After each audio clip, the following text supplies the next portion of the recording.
There's no need to use anything but a green pumpkin or black shaky head. This week, we're just going to run our traps. That's a good one. That's a good one. Oh, God, it's a toad, son. It's a toad, dude. Let's go. I wake up to a little bit of drool on my pillow, feel like it's going to be a bad day. I love the introduction. It's like, prove me wrong. Welcome back to the OneCast, folks. If you guys are listening, Pete started off with, there's no reason to use anything other than a black or green pumpkin. And you know what? The same applies for a Ned rig. That's absolutely right. So go over to OneCastFishing.com, use the code TheOneCast, pick up some of those weedless Neds, just black and green pumpkin. That's all you need. While you're there, go ahead and stock up some soft plastics, a Nighthawk, your snagless jigs, all the stuff you need for your fall fishing. Yeah, fall fishing is in full Code the swing. OneCast. Yeah, use the code the OneCast. I thought I said that, but if not, I don't think Pete. you did. Let's Look, we're rewind. professional. This is the most professional podcast. Hey, you're gonna it's listen all to. good. It's all good. Use the code the OneCast at onecastfishing.com. Save some change in this economic situation we're in, and you guys will be far better off getting your hands on all those things that Ben just talked about. While you're online, also head on over to carolinawatersnc.com. Use the code the OneCast. Check out all the apparel that they have to offer, from their neck buffs, their gloves, their UPF shirts that they have. And I'll tell you what, their gloves definitely came in clutch this weekend, which we're going to talk about here in a minute. Stay protected from the UV rays. Get that new Buck Stopper shirt. Stay protected from the mosquitoes. It is hunting season right now. And yeah, man, help those who support us the most. Where else do they need to go? Yep. Use the link in the description to head over to Hobie Eyewear. Grab yourself some glasses. I think last episode, Trey made an error and said it was 20%. It's actually 15% off, but it doesnst matter. You're getting great glasses for way less than retail. So whether it's 15 or 20%, it's free shipping. Takes $100 and some pair of glasses down to like $83. Lifetime warranty, good people, great glass. Another, key piece of down there. If you're watching the video, you can see Trey and I got the fishing tan going, the raccoon eyes. It was hot. It was sunny. It wasn't hot, but it was sunny. It was sunny. Super sunny. It did get a little warm one day. The wind let up for like 3 minutes, but this last weekend was probably the last summer days, warm days, because now we're in the 30s. Yeah. I hope so. It's supposed to be in the 80s again next week. Oh, I can't we'll wait. just get a little bit of a break. But yeah, so make sure you use that link to Hobie Eyewear. Another thing we used this weekend when we were down on Lake Murray, and we're going to talk all about that here in a minute, was the Deep Dive app. Just to check water clarity primarily. I mean, the wind was blowing hard enough that you really didn't need it for like points and stuff. It was pretty obvious. And man, there's so many points on that lake that just run and you'll find 37 to check. But yeah, we used it to check water clarity because we found certain watercolors were where we were kind of getting bit on the largemouth. So we use that to locate those areas and kind of break those spots down. Pre fishing because we're way ahead of time. But yeah, Deep Dive app, whatever you have, Google Play or Apple App Store, you can go in there, download that. There's a 7-day free trial. Check out all the features. They keep adding more.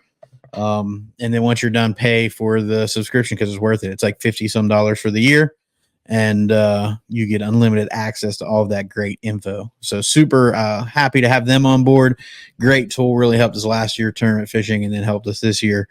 We're not going to talk much tournaments. There's not much going on. And I just don't feel like talking about tournaments because I feel like we've been talking about it for a year. A lot of great tournaments going on. Not yet. There will be. But anyway, big industry news, I guess, is the old workhorse motor guide from back in the day is ceasing production. So there'll be no more motor guide trolling motors. So if you have one of the newer ones, good. You might struggle a little bit. I mean, they're owned by the same company as Lowrance, which is Navico. So I'm sure if they're under warranty, they'll have to continue to maintain that to the warranty. Yeah, I think unless they were to file for bankruptcy, I think they have to. Yeah. I just think Navico shut them down.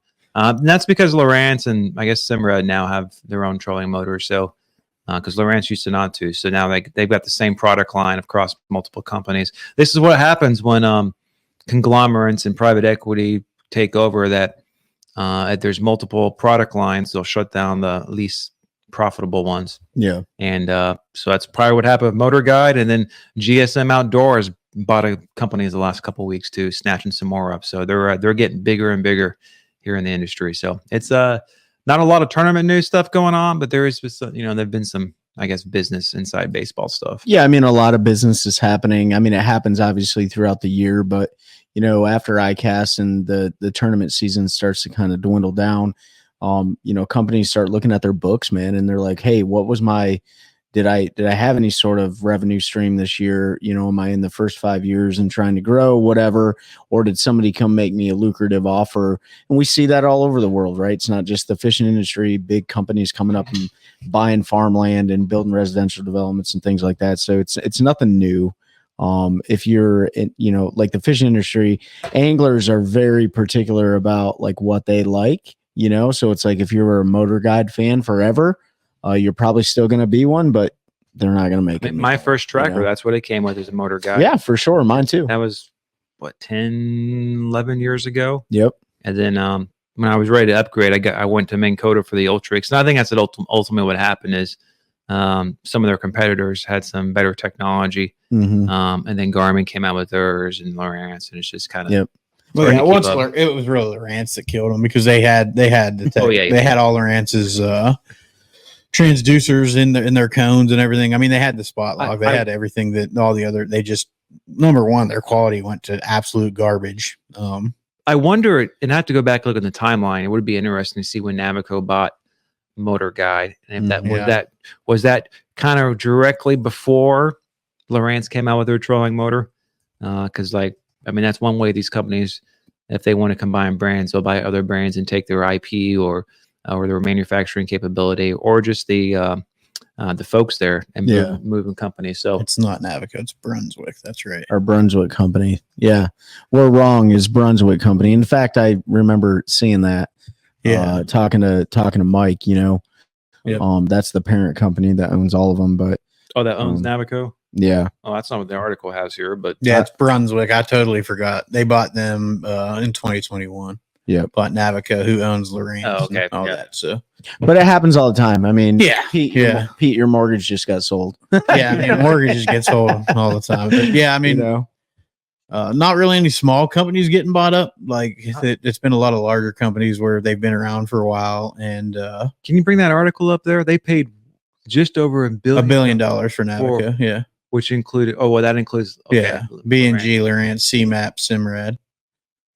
So, probably worth $1 billion because everybody think Lowrance has a lot more than just fishing. I mean, they have aviation stuff just like Garmin. Garmin has that market corner, but Lowrance has tech there.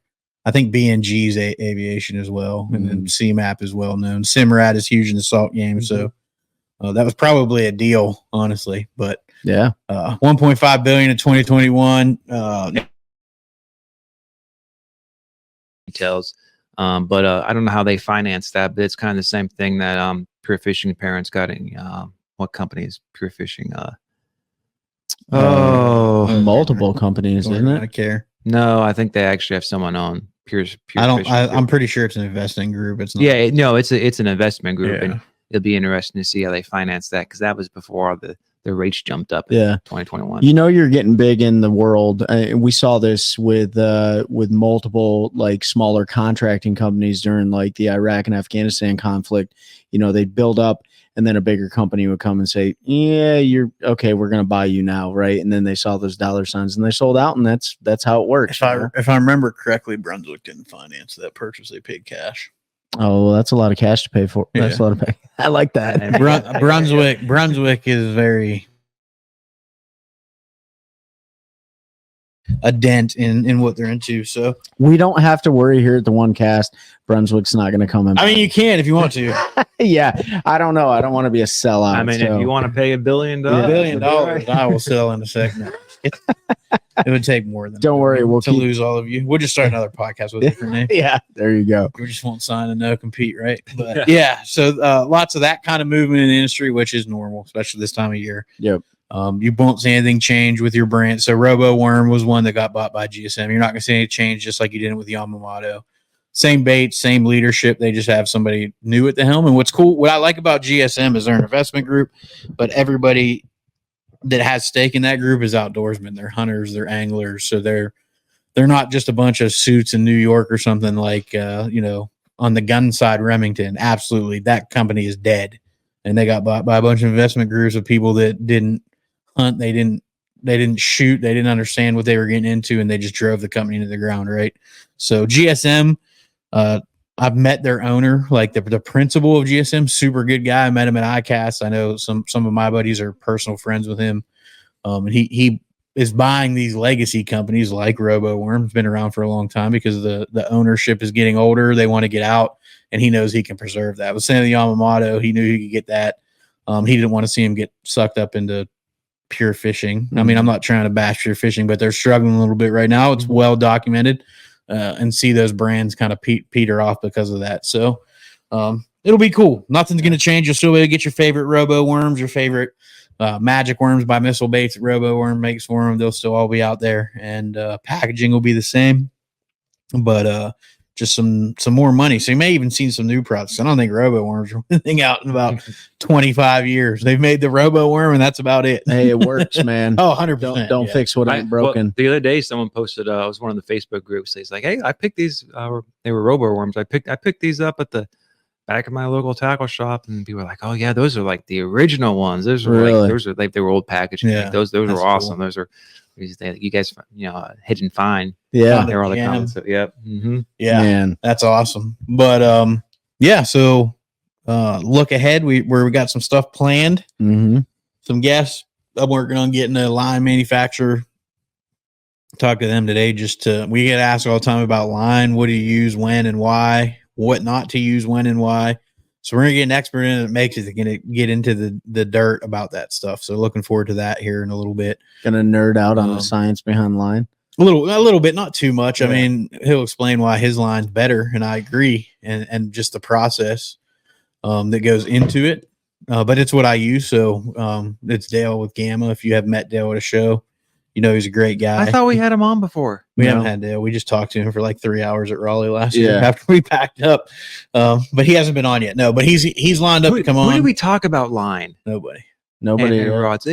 I think it might. Oh, we talked to Harvey about rods. So that's what I was thinking. It might have come up during the Harvey. But we're going to get into the true difference between like copoly and fluorocarbon and braid and different braid strands and all of that. We'll get into the dirt on that some.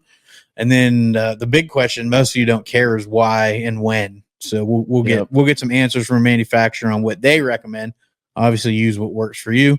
Trey's are like copoly 100% of the time kind of guy. I pretty much am always throwing fluoro unless I'm frogging. Ben uses whatever's been on his reel for the last 22 years, which is fluoro. Braid the fluoro. Yeah. So, but I'll tell you this: like it's not that you can't change my mind on a lot of things. You can.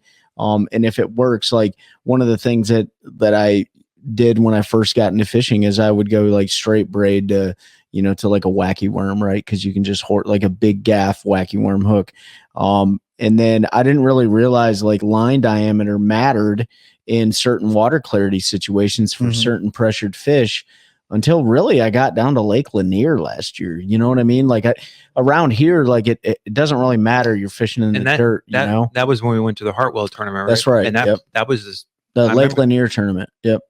The Lanier, yeah. That's right. And you went to Hartwell that day. Okay, yeah, you're right. Yeah, because all the anglers were talking about you had to use a certain size. Yeah. And look, I've heard that before. I don't know if I've ever come in that circumstance myself. Yeah. Or maybe I just didn't put two and two together. Yeah. To switch up to try that, because that's probably one of the last things I will try to do is switch up. Yeah. If you're fishing clear water pressured fish, you better go to like 4 or 6 pound. Well, and that's just. And it's not like you can't get bit, but these anglers are so dialed in at like generating extra bites and generating the right bites. And if it's just the difference between switching from 15 to 12 or 12 to 10, and that's really what's doing it, like that just means like they are a subject matter expert, a professional at their craft, because there'll be a little less visibility. There'll be a little less drag. The bait will fall a little bit, ratio. Especially you typically using the finesse presentation. Yeah. So sometimes slower fall rate and effective. So it makes sense. I mean, I'm excited to get him on. I think, and by the way, for those who have never met Dale, who owns Gamma, like he is the most unassuming individual you'll ever meet in your life, right? And he is the nicest. He's one of the nicest people I've ever met. Just a great human being, and so I'm excited to get him on.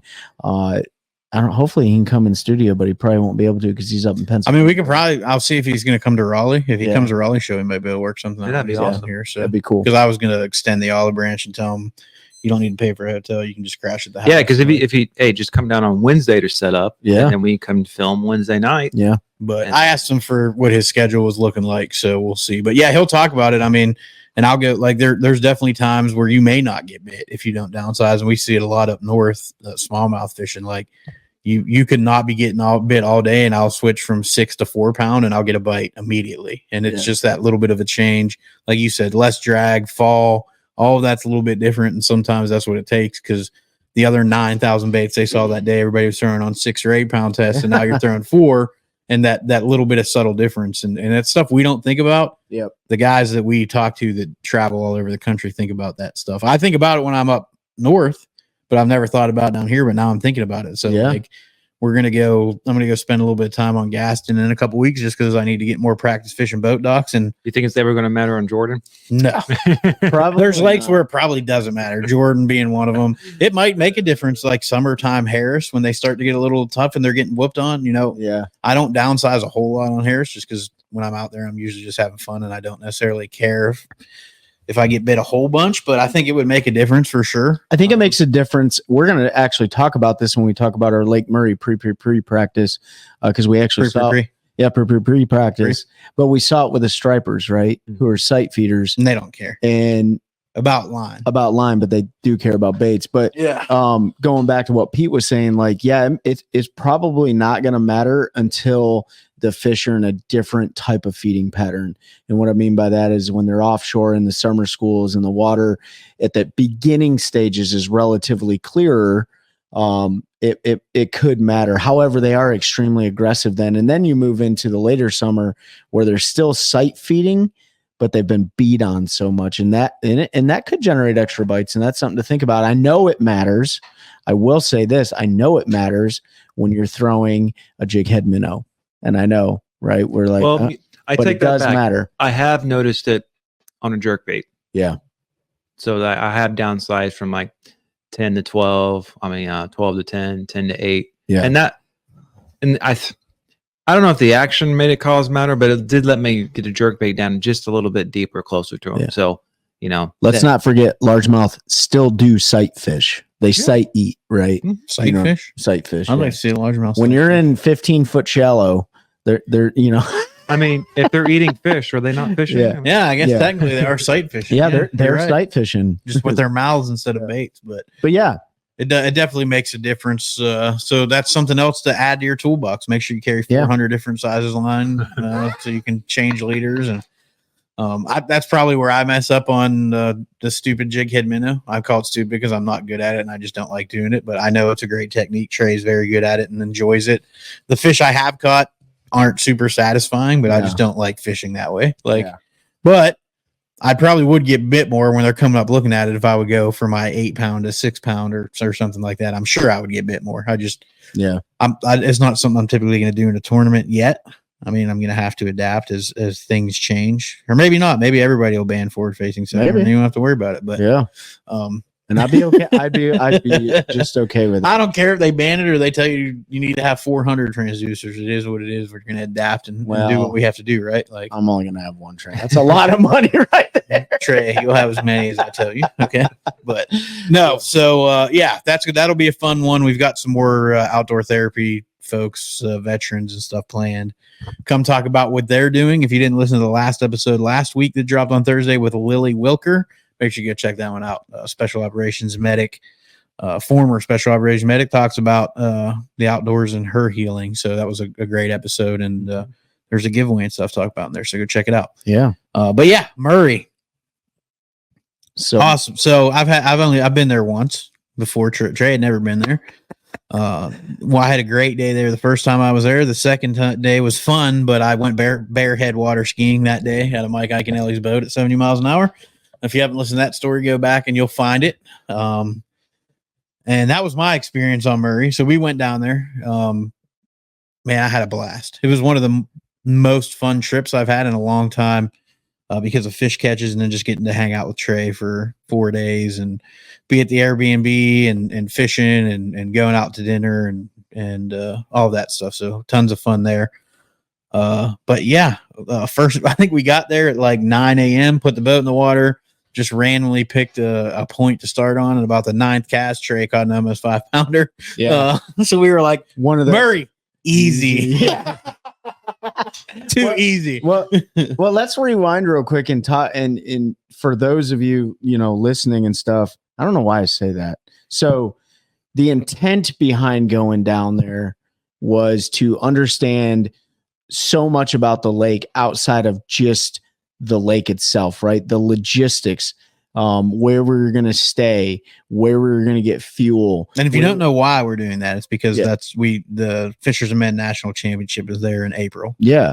And so, we talk fishing all the time, but 90% of what goes into it is that old adage of professional speak logistics and amateur speak tactics, right? Like you can go fish, but if I don't know where to get food and fuel and charge my boat and all that stuff, then I'm going to be dead in the water and then I can't fish. So the intent, like Pete was saying, the 2024 Fishermen National Championship taking place in 2025. So that was the intent. But anyways, go back into your day one of. Yeah. So we left at like 4 a.m., rolled down there, got there about 9:30, launched the boat. First point we roll on, Trey catches a 4.8. We caught a couple other smaller fish. And then we came across, there's a college tournament there this weekend coming up. So we ran into a kid that had been fishing down the bank and talked to him for a minute, and he had covered everything. So we left there and then just randomly picked something else, ran to that. I think we caught a few there. And then we fished around for a bit, but we were both pretty beat from leaving at 3:30 or whatever it was. And then fishing, we wanted to get to the Airbnb, check in, and then go get groceries and all that. So we rolled to the house. Super cool setup there. Appreciate y'all. If I know you're listening. We have new fans of the show. They listened to a few while we were there. Mm-hmm. So really appreciate the hospitality and the place to stay. We'll talk to him about how you folks can get in contact with him, because they're going through some changes in how they're booking. So we'll figure out exactly how he wants to handle that, and we will link it so that you all can stay there, because it's awesome. It's like a 3-minute boat ride. Yeah. From Dryer Island, whatever you call it. It's Dryer is the apparently everybody else calls it Dryer. So it's like a 3-minute boat ride, but it's like a 40-minute drive. So It's right across. But if you've ever been to Murray, there's no easy way to get over Murray from one side to the other. You have to drive around, and they don't have any bridges over top. So have you guys done that for a tournament before? Stayed on the lake? I have not in the Fishers and Men, but the closest place that we stayed was the first tournament this year, which was Bugs Island. So that we were like 5 seconds away from the ramp. We weren't on the lake, but we didn't have strapped the boat down. You know what I mean? Yeah. From the launch point and stuff like that. But yeah, as far as this one, and Pete, you bring up the 3-minute boat ride versus the 40-minute drive. You could do map recon that way, but there's a lot of other factors in there too. Like you don't know, like the shoals and all the other things. I didn't anyways. Like, hey, is this going to be navigable in the morning to the boat ramp under probably darkness? Right. I don't want to, and there's a lot of shoals on Lake Murray and shallow points and things like that. So, that we were like, this is great. This is a great place to stay. It's going to save on gas money. You're going to love it. Right. So I did it one time at a 2-day tournament, stayed right there, 3 or 4 minute boat ride. It was just on the other side of Cove, on the other side of a point from the boat ramp. But more importantly, you don't have to wake up as early. Right. Because you don't have to wait in line. You don't have to park. You can just kind of get on your boat, troll over there. And I'll probably still pull my boat on every night, just because there's no close gas station. Yeah. And so that is burn a lot of fuel. So that is the one thing. If you are making a lot of runs, you'll have to pull it out.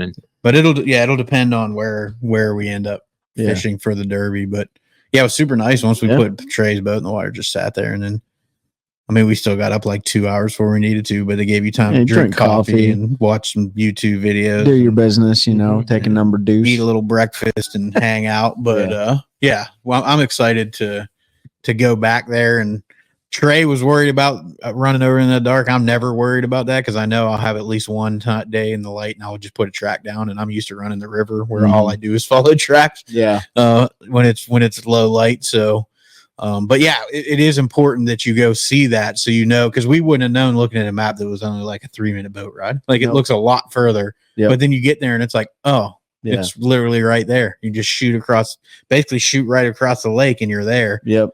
So that'll be nice because we'll be able to run over there in the morning, check in, and do blast off, and then at the end of the day, get back in our boat and leave. And some of the elite guys stayed there when they were down there. Yep. So we talked to him about them staying, and that was the same deal for them. Run over in the morning when they were done, run back over. Does your place have their own private ramp or a ramp closer? Yeah, they have a private ramp. So own private ramp. When you tie up your boat, you're gonna most likely tie your boat on the left side, which is the driver's side, which is important for me, right? Like just that expeditionary method of tying your boat to the ramp.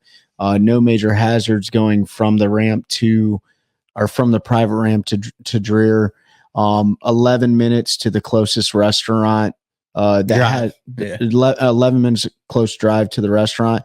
Another thing that we found out too, so we talk about like staying somewhere. So you got a covered location, you can charge your boat, you have all the amenities there that you need. We say covered. He doesn't let everybody use it. He doesn't let everybody use it. So he's got to talk to you first. And if you're a good person, because he does have his personal boat and stuff there. So developing rapport, right? Like that's a big deal. A lot of history there where we were staying. I mean, Lake Murray itself has so much history, and then even the Airbnbs, the hosts were amazing. So we learned that. So that's part of the logistical planning. There's no close grocery store. Grocery store, right? There's a DG market that's like 15 or 20 minutes away. How far are you guys actually from Columbia?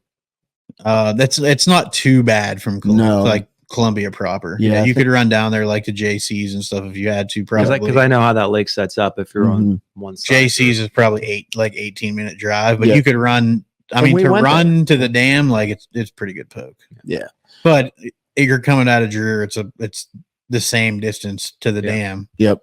It's not like a trailer tournament where you can cut that down. So everybody will have the same run. It's a little bit of a poke. We were going to go down there on the last day, but she was blowing pretty hard. And we learned. Trey was like, "Yeah, I'm not running down there." I was like, "Yeah, that's cool. Cool with me. Let's go." And that's another thing, right? So like we hear about these horror stories from these different lakes. When you go there, Santee Cooper, wind comes out of a certain direction, it's rough, right? Bugs Island, wind comes out of a certain direction, she gets real rough. And that same thing goes with Murray. We learned that like it's west or east or west wind, and which that is going to be kind of in the spring because you guys are fishing in March, right? Yeah, April, still windy time of year. It is, and it's usually blowing from the west to east or southwest to northeast. But that's part of the planning factor too. As we were going down there to recon what most likely will be the deal in late March, early April next year, we understand now wind conditions play a factor in where we are most likely to fish. Where we were most likely to be successful at catching fish, right? So learned a lot about that. And then we did do some fishing. Oh, lip smack. We did some fishing. So we get down there, like Pete said, and then Saturday. What's the fishing like on Saturday? Yeah, Saturday was fun, man. Like Murray's in a little bit of a weird spot with the hurricanes and stuff. So like the bass aren't really set up. They're not really transitioning. They're not transitioned. They're just kind of whatever. They're not on the bait schools like they do on the humps and stuff like they typically get this time of year. So we ran around Saturday morning and caught a few on top water. We still caught probably 14 pounds every day, like in 5 fish. So it's not like it was terrible, but it wasn't easy. I mean, it was definitely like frustrating. You had to cover a lot of water. Caught a gigantic grass carp that had to be 40. It was like 40 pounds. Yeah, it was a lot bigger than my leg. If you follow us on socials or Trey's socials, you should have saw a picture. I didn't post one. But yeah, great big giant grass carp that had some kind of disease or something going on. We thought it was snagged and couldn't swim, so I snagged it to unsnag it, if that makes sense, because you couldn't get close enough to grab it. It had enough strength it would try to swim away, but we got it in and couldn't find what was wrong with it. So it's probably turtle bait by now. So rip, giant carp. But we ran around a certain part of the lake. I'm not going to talk about it because it's an area we might concentrate on in a couple months. And yeah, I'd rather just not give out any of the juice that we found that I think will be juice. It might be terrible, but we went, spent time down there fishing some different things, caught a few bass, caught that carp. And then we were like, all right, let's go graph. We need to graph. We're here to do recon, right? So we run a couple spots Destin had showed on the other side of the area we were fishing. And then I'm like, all right, well, let's run over here and graph. Because I'm telling you, look at a map of Lake Murray. There are so many points. Yeah. And secondary points and little cuts and creek arms. And so we go to start running, and there's a bass boat out in the middle, and we see stripers blowing up. And I'm like, well, and I mean, when I'm talking blowing up, it was like 100-yard wide swath of shape charges going off. And we were like, well, we got to roll. Like, let's roll in there and see if we can get on them. So we like big motor, trolling motor down, get up, and we're like, hey, and they were like, just pointing like, get on it, boys. Yeah. So we go in there, and I think we caught like one or two. They were fishing a tournament, and the bass fishing was so rough they decided to go catch stripers when they started schooling. We didn't tell them that we had already caught like 15 pounds of their one bass, but there's no reason to be a jerk. But so we caught like 2 or 3, and like, oh man, this is super fun. And then they kind of went down. Those guys were like, all right, well, we're gonna go back to bass fishing. We're gonna do what we're here to do. Go do our jobs. We were like, cool. And Trey and I were like, well, dang, they're down now. And like we looked over to the left, it's probably 400 yards, and this shape chart is, and I'm like, there they are. big motor over there. Got on them for probably 45 minutes. Like every cast caught, I don't know, 50. Every cast. It was an absolute blast. I mean, we were both tired. So like I thought I tore my rotator cuff from setting the hook, and it started with like top water walking. I was going to ask what we guys. So this we'll get. I'm gonna get into that now. Like top water walking baits, right? And then you would get them up, and there's just hooks everywhere, and they're flopping, and I'm like, one of us is gonna get hooked. So it's like, okay, we caught quite a few doing that before we got smart. And then it went to flukes. I didn't bring a net. No, Trey didn't bring. I don't bring. He doesn't bring nets. So then we went to flukes, single hook bait, right? Flukes and little swim baits. Found that was definitely the play. You only got one hook.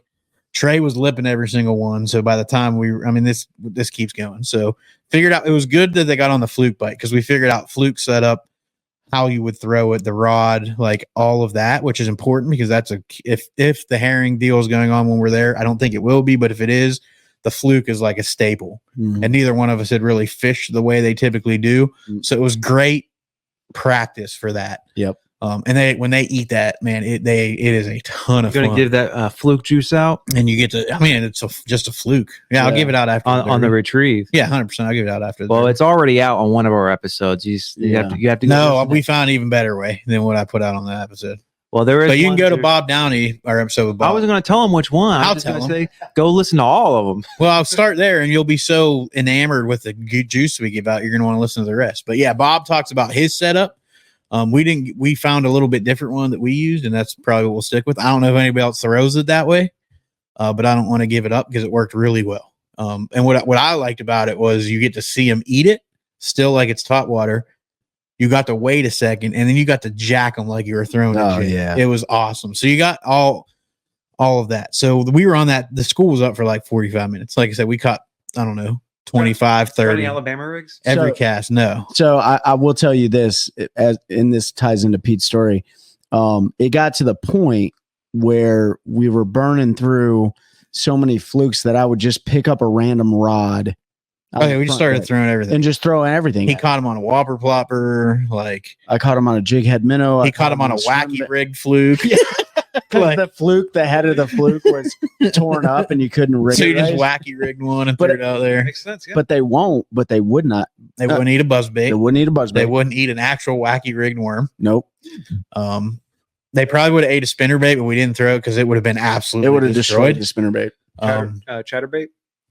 I didn't throw it, but I guarantee you caught one on the chatterbait. I caught a bass on the chatterbait. Oh, okay. Largemouth. The largemouth came up schooling in a different spot. That's right. Yep. And I caught a largemouth on it, but they would have ate that for sure. But again, it would have been you to destroy the chatterbait with it. Anything they pull with so a hard. skirt on it, like you'd probably ruin it. And there's shad. I mean, or not shad, but herring. Like you literally get them in the boat and they head shake once and 300. I mean, I should have taken more pictures, but it was so fun. We were just catching. Yeah. But like you would get it up and the fluke would be in their mouth with a hook and there'd be 15 of those herring, like just fingers sticking up out of their mouth.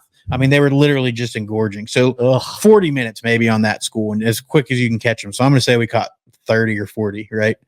And then they went down and I'm like, oh, so we waited like 5 minutes. They didn't come back up. We're like, well, maybe they're done. It's like, I'm tired, like was legitimately tired. I'm like, let's go. Like, let's go scan. Let's go do what we came here to do. So we started running out of this particular area and I looked to my left and there they are. And I'm like, so he whips in there and we proceeded for 2.5 hours to catch them on every cast. That school came up. The wind was perfect where we stayed with them and didn't have to touch a trolling motor. And we just caught every cast. We caught stripers for 2.5 hours, like 16 to 18 inches were most of them. We got a couple better ones. And by the end, like when we were done, I literally thought I tore my rotator cuff. My shoulder hurt so bad. We got back and cracked a beer and he was like, cheers, and like lifting up the beer. I was like, oh, like my arm was hurting so bad. It was insane. I've got literally, I mean, Ben can see it. I will get you better light, but so Trey was lipping him and his thumb is raw. Yep. My technique was I would boat flip them and then I would pin them against my stomach. I would pop the hook out and then I would just flop them back in the water and then I could get back out and catch another one. So I've got spines in my hand. At one point I was like, hey, look at that. And like the spine was through my glove in my hand, broke off. And Trey was like pluck it out, throw it back out there and catch another one. But if you wouldn't have had those Carolina Waters gloves on, no, you'd have been, your hands would have been destroyed. Yep. Man, it was probably the most incredible striper fishing, schooling fish of any kind fishing that I've ever experienced in my life. I'll tell you where we seriously failed at. But I also made this comment. I had a GoPro in the box. Yeah, we definitely the whole time. But here's Ben shaking his head. But my response to it was, these memories were meant for us, right? It was because we thought we tried. Like he pulled the camera out and tried to film me catching one every time. That's the only 2 casts they didn't bite on. Every time I tried to film him catching one, nothing. As soon as you put the camera in your pocket, so we were like, they're not eating on camera today, boys. Let's just keep schwacking. Those are the most tech savvy striper. It was like they knew, man. It was really cool though, and I want to give a shout out to Ted, who was our host at the Airbnb. He's a huge striper angler. He loves doing it. That's what he loves to do. Basically, not really, but like bass are junk fish to him. You know what I'm saying? He did grow up fishing bass tournaments. And he did, and I definitely want. We're not going to tell that story. We're going to have him. Yeah, he's going to come on because he has one of the coolest bass fishing tournament stories ever. So we don't want to ruin it. We'll tell you after this, Ben. You guys stay tuned. It was really funny, dude. So I was boat flipping them like Pete. Like after I learned like the hug method, right? The striper love method, it worked phenomenally. I was throwing 15-pound tests, 15-pound copoly, and I could boat flip those. They weren't as big as the other ones were that were deeper. Pete put one under his arm, and when I tell you this fish pooped, oh my god, this fish pooped all over his shirt. Dude. It was on my toe. I was wearing flip flops. It was absolutely funny. And Pete caught some on that day. I didn't. I caught a couple largemouth, but he caught some largemouth. I had an absolute giant follow my bait back to the boat, and then I hooked one. And here, I've caught striper before, but never to this capacity, or never in this amount before. But I had one hooked, and I thought it was a striper, and I was doing what we did with the stripers and horsing them up. Sure enough, like 5-pound largemouth comes up the boat, just boop, and spits the hook. And I'm like, no, it's like the unicorn inside the school of the little unicorns. You know what I mean? So how many largemouth did you catch in those stripers? I think we caught a total of 5 largemouth out of the stripers. Yeah, over 2 days. Plus over 2 days. Definitely not a consistent pattern. You'd be really gambling. You'd be taking a huge gamble. If you are good enough with forward-facing sonar to where you can depict a largemouth in that school. First of all, from you got striper. From a striper. I mean, the school that's hard. There had to be when you look on forward facing at the number, there had to be 2,000, 3,000 fish on the screen at one time. Yeah, and that it was unbelievable. Yeah, You can't pick them out. No, That's I mean, it's literally just. What are you looking at? I have a cat next to the boat. It's right just like the whole screen is just fish feeding. Did you wash the boat? Has it still got striper guts on it? It's dude. I will tell you this. It still had blueback herring in the crevices. And that's what the cat's going after. So He might be cleaning. They were. I mean, like, everywhere. I flipped one and it shook its head, and I had guts on my face, across my glasses, stuck in your hat. Like it was unbelievable. And you hear about those stories about fish like feeding and gorging like that, and then to actually see it was impressive. And I know the largemouth do that a lot down there, but they just aren't set up right. So that was day 2, full day 1. So we're smoked. And we're like, what's the plan tomorrow? And we're like, oh, let's run back down there and check this spot and see if the stripers come back up. So we're bass fishing till 10. Yep. We actually went to a different area. We went and got fuel at a marina, checked some stuff down there. And then like 10:30, we're like, all right, let's go see if they're up. So we ran up there and about 5 minutes later they came up. And wind had changed direction, was a lot heavier. So they didn't stay up as long. We maybe caught 15 or 20.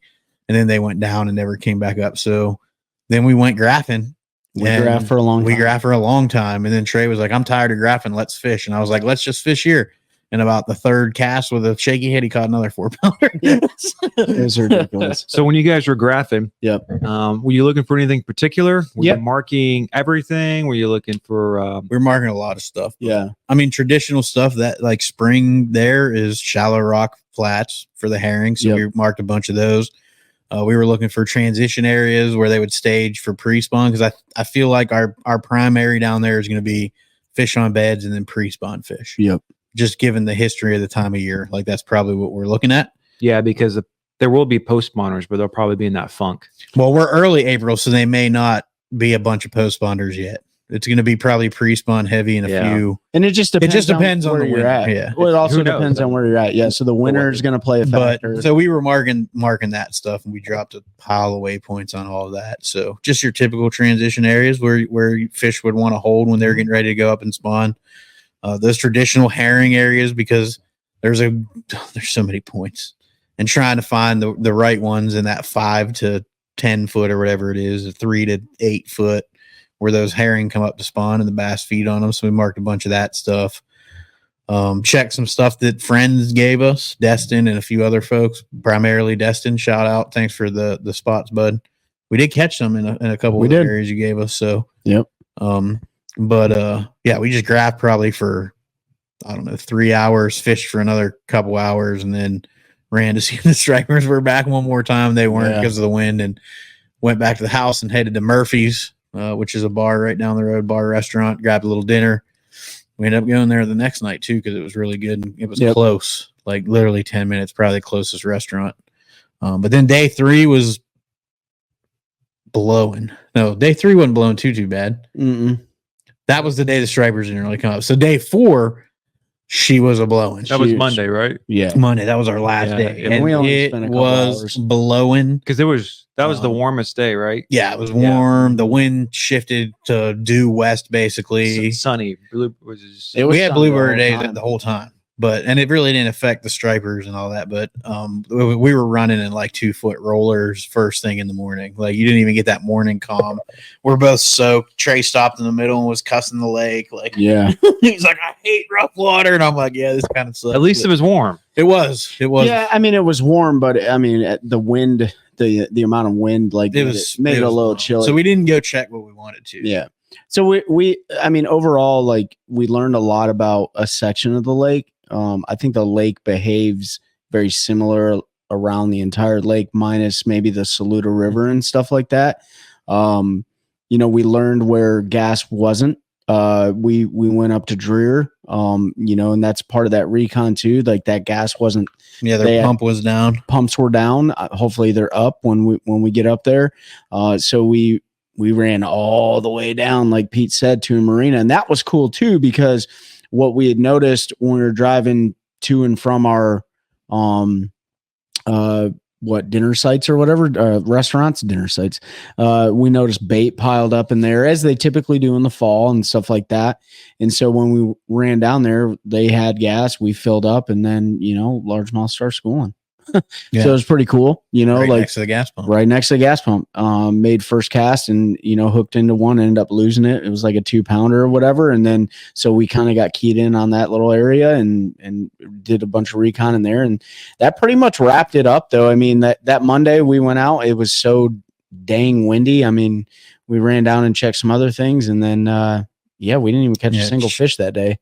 No, we had a couple bites, but didn't catch anything on that Monday. We didn't fish a whole lot. Yep. Like Trey said, it was more recon, and that day we spent a lot of time looking at like potential spawning areas. So we were way back in some creeks and stuff where the fish probably weren't yet. Like I'm sure there were some residents, but not where you'd expect to catch numbers. So we were reconning that kind of stuff. Mm-hmm. And then we rolled out, made the drive back, and here we are. But it was cool. Lake Murray is super, super cool lake. Very special, obviously. The striper fishing. If you just want to go catch a bunch of fish, go to Murray in the fall. Yes. Or spring, but I would say fall because it's warmer. Yeah. They're still, when they're doing that in the spring, it's still pretty cool. Yeah. And that's, Murray's made a huge comeback over the last few years. Mm-hmm. The grass is the big part of that. The only time I was down there, it's been almost 7 years because my club classic was down there. I think it was 2017. Mm-hmm. And so I've only fished it probably 4 days total, probably the weekend before. Yeah. And then probably the weekend of the tournament. But I know how windy it gets out there because I remember the first day of practice I put in, it was some podunk ramp. I don't know where it was because it was the closest one to me. And the lake was like 4 feet low. Oh, so really? like I had to like really back down on this dirt ramp. But it was cold and rainy and windy. I didn't stay out very long that day. That was my old tracker too, so it was not a very big boat to be out there running around in.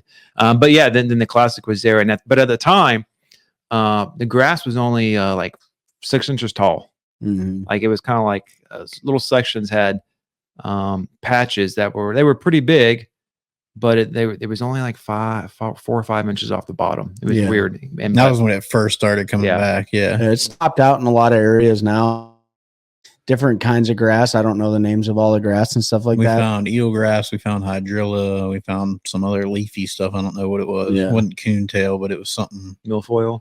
Could have been milfoil. Yeah, maybe. I didn't. It was starting to die, so it gets a little bit harder to really. It was all slimy and stuff like that. You know what I mean? So it's kind of boogery. But dude, all in all, like from a logistics side, like we really know where we want to stay. We know where we can eat. We know where we can, do all the things that are necessary to keep like our survival while we're down there. And then the rest is just focusing on fishing next year. I would like to get down there one more time before our off limits period. So, how long is the tournament? Is it? It's 3 days. It's 3 days. So it's 3 days. We got 4 days of practice and 3 days of tournament. And is there any off days in between the practice? Nope. It's like a half day. Yeah, the last day of practice because there's a mandatory meeting. So Monday through Thursday practice. It's Saturday through Wednesday. The tournament's Thursday, Friday, Saturday. Yep. Okay. Yep. So, and we're definitely gonna be staying at the same place. Yeah, we locked it in today. So we're gonna stay at the same place. Great host. Fairly close to everything you'll need. Mm-hmm. The key close to the ramp, and it's comfortable. Like it's the darkest house I've ever been in my life when you shut the lights off, which is super nice. That's awesome. Like there's no ambient light at all. So, like logistics, we got that. That was the biggest thing. Like we know one day we're gonna have to make a 40-minute run to a grocery store to get actual groceries because like Dollar General Fresh or whatever market is all processed. We might just load them up in coolers. We might load them up, take them with us, like whatever that looks like. Well, load that mini fridge or take the mini fridge down with you, and take groceries in a cooler. I don't know. Does it have a fridge there? Yeah, there's a fridge. It's got a full kitchen. Oh, okay. Never mind. Yeah. I mean, he built basically an apartment for his for his mother-in-law on their garage. So when she was still living, but yeah, so it's got like a full mother-in-law suite, for lack of a better term, with bunk beds, which seems to be a Trey and I tradition. Yeah. Although he didn't sleep on the top bunk. It was a little disappointing. I pulled a Mikey and I slept on the couch. It was a little bit heartbreaking because I didn't have him up there to get down to pee every 3 minutes while I'm trying to sleep. You know what's really cool about that? So like after we would get back, obviously we'd shower, go get a bite to eat, and then come back and, you know, pull up like YouTube TV or whatever, YouTube, and look at like really old like FLW tournaments and BASS tournaments and stuff on Lake Murray, man. And it's amazing how much history is there. I mean, that's why I loved, you know, like, yeah, we're an hour and 45 minutes away from Bugs. You know, Classic was fished on Bugs before. Murray, I think, had 2 like Forest Wood Cups fished on it before when FLW was. I mean, up around. until like 2016, they went there a lot. Yeah. Did you guys get the special top water bait? I don't. Yeah, we have. Yeah, we have. I didn't bring it in here right now, but I did catch. We're not going to talk the name. It's well documented if you want to go find it. And there's a lot of people mad that it got leaked, but yeah, let's just say we got them on some of those old Bassmaster tournaments. People were complaining because they went to the tackle shop and they were all out. Yeah. Well, you know, and it's not the only bait that those fish will eat too, but, you know. But after seeing the way those herring act, I understand why it's as good as it is. For sure. And that's another thing too. Like, we understand bait fish activity, right? There's still threadfin and I don't know if there's gizzards in there or not. But the blueback herring are very different. We have blueback herring here in North Carolina, as you guys know, like on Bugs, but it's not a primary bait source. It's only one part of the lake. So just getting to see what those bait fish look like, how fast they are, like the way they act. They don't dart. They swim in pretty straight speed lines to get away instead of what they look like on scope versus like a ball of regular shad. They're very different looking. What the schools of bass, we didn't really get to. I think we found one school of bass when we were down there, but they weren't eaten. Knowing that there's gar, right? Mm-hmm. You know, and it's I've used scope a lot, right? Just to recon and stuff. It was great to use, but honestly, I mean, the biggest thing was like how the fish behaved. Like that was a big thing for me. Did you catch a gar? No, got broke. I did break one off. Yeah, little swim bait. Yeah. They were all there. There's the one school of bass that I'm pretty sure bass we found. There was a bunch of gar like around the perimeter of them for some reason. And Trey tried to hook one. You know, it's whatever. But but dude, jerk bait will get them. They do love a jerk bait. Yeah, I didn't even pull a jerk bait out of the rod blocker. If you would have hooked, I guarantee you, if you'd have hooked a striper on a jerk bait, you were getting hooked. Yeah, there's no way you're gonna get that thing out of its face without hooking yourself. Yeah. So it was like even the big hooks on a walking bait. I don't know how nobody ended up getting hooked. Yeah, I mean. They're in their mouth, their head, their eye, like it's everywhere when you hook one. They're notorious for flopping. Oh, they flop. They are. I think the one big one Trey hooked was actually on a treble bait, and he walked it around the boat 27 times to make sure it was good and tired. Dude, I wanted to make sure he was asleep, like he was under like anesthesia. Because I mean, too like bad you can't flip them upside down and like. I know, yeah. And they're but if you flip them into your chest and hug them, they don't flop a whole lot. Can't do that with treble bait. Though. No, do not recommend. So I mean, piercing. Yeah, like I think we met the initial intent of everything that we were going down there to do. Yeah. I mean, the only thing that we could have not done was not fish for striper. But I also think every time you take a trip, like you need to maximize the fun as much as you can. And you guys were going down so early. It was familiarization. 100%. And if anybody tells you that they're way ahead of a tournament and they see what we saw and they don't fish it, they're lying to you. They're crazy. They 1000%. And it was like it went against. It's so funny, you know, like it went against everything that everybody says about the striper behavior. Like overcast conditions, maybe a little bit of rain usually keeps them pushed to the surface longer. And then bright bluebird skies, they're usually up for a little bit and then they go down. That's a herring thing. Yeah, because for spawn, but these herring are 1000% being controlled by the striper. Yeah, so they're being pushed. The stripers are pushing. Who was talking about? It's something we've talked about. It's a herring spawn. They spawn just like a shad or whatever. They like those windy cloud covered days that last longer, but when they get those bluebird no, not the spawn.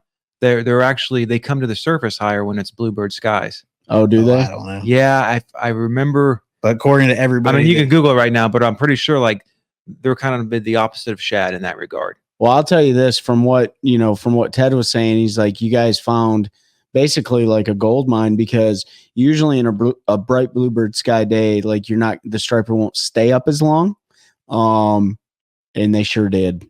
They stayed up for hours, and it was the coolest thing. So you guys are hearing us talk a lot about striper, but it was a big part of the trip because it was definitely a memory that I'll never forget.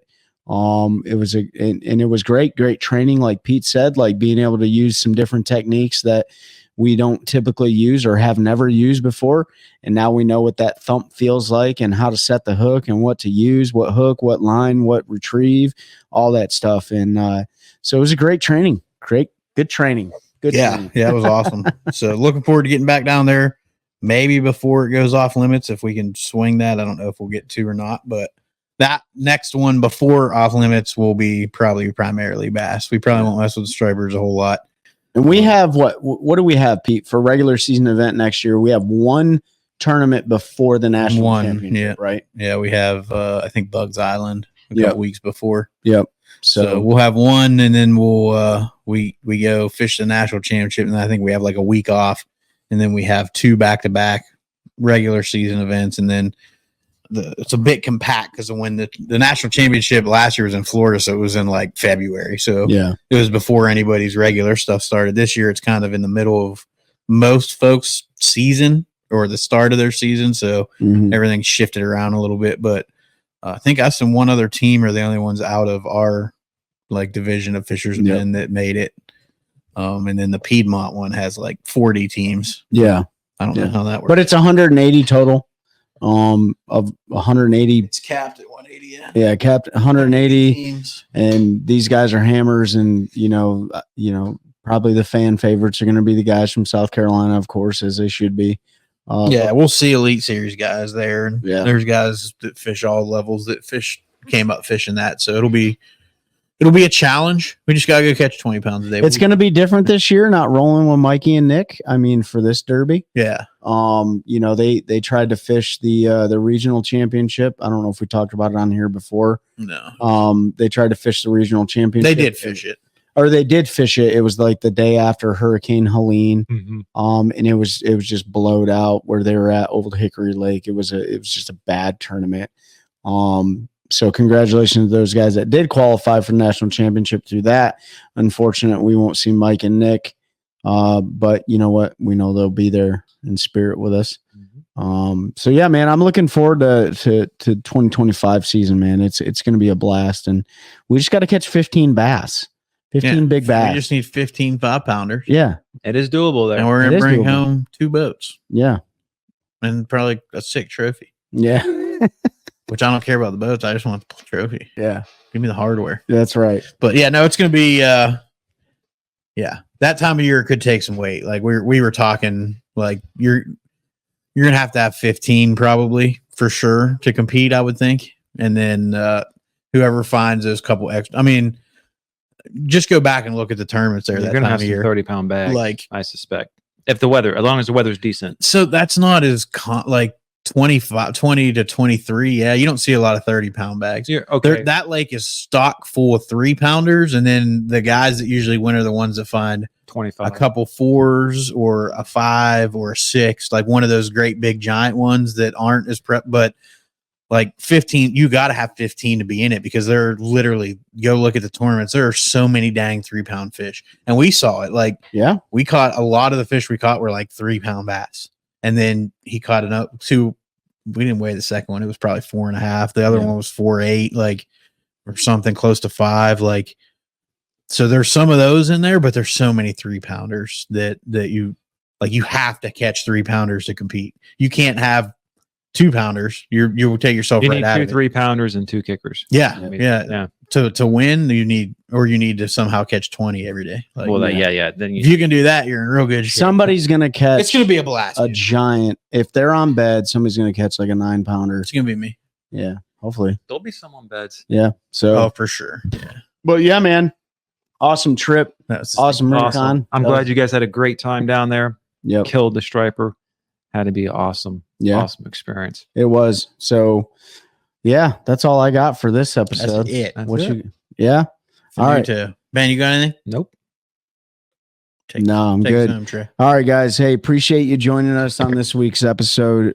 Remember all those that we shout out at the beginning of the episode: OneCast Fishing, Carolina Waters Deep Dive app, Hobie Eyewear. Make sure you guys check them out. Use all the codes or the link that's provided to you and support those who support us the most.